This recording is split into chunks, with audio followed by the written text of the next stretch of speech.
Abi oduna müthiş diyorum ya. Odun yok piyasada. Kaç kişi geliyor? 50-60 kişi geliyor. Odun soruyor. Odun, talaş, odun yok.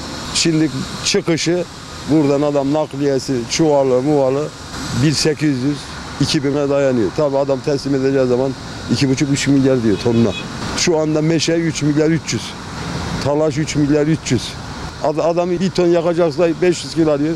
Veya da diyor ki ben 3 ay sonra 5 ay sonra öderim parayı diyor. Kışın 3,5-4 milyon olacak. Alsın tabii abi ya. Mazota zam geliyor, bilmem ne geliyor. Buradan bir nakliyeciye bir ton talaş aldın mı adam nereye gidecek mesela? Devrişlere, Sarıçam'a. Adam 500 milyar fiyat çekiyor, nakliye çekiyor. Bu fakir adam nasıl yakacak bunu? Elektriğe dersem bir sürü zam geldi. Doğalgaza zam geldi. Yorganın altında, battaniyenin altında duracak bu kış. Elbisesi varsa eski elbise toplayıp yakacak. Eski çuval yakacak. Evet, çok oldu. O da odun fiyatları da 2'ye katladı, yükseldi. Keresteden daha çok odun yükseldi fiyatları yani. Talep daha çok oldu oduna. Devamlı söylüyoruz. Günlük odun fiyatı artıyor.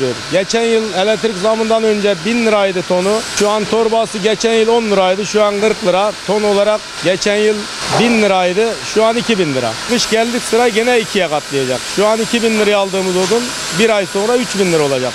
Vatandaştan oduna bir yöneliş var, talaşa yöneliş var. Evindeki bu zamlardan sonra doğalgazı kullanamayıp eski yöntemlerden talaşa dönenler var.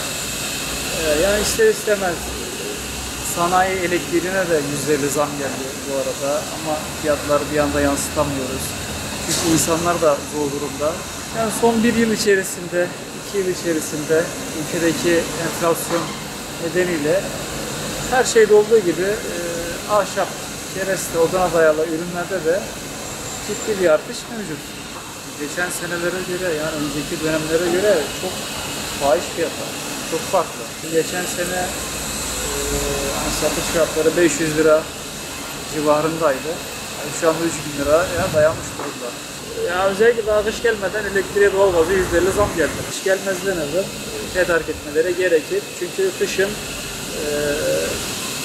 yağmurlu havada tabii odunda talaşta biraz daha yani kışa göre daha kuru olur.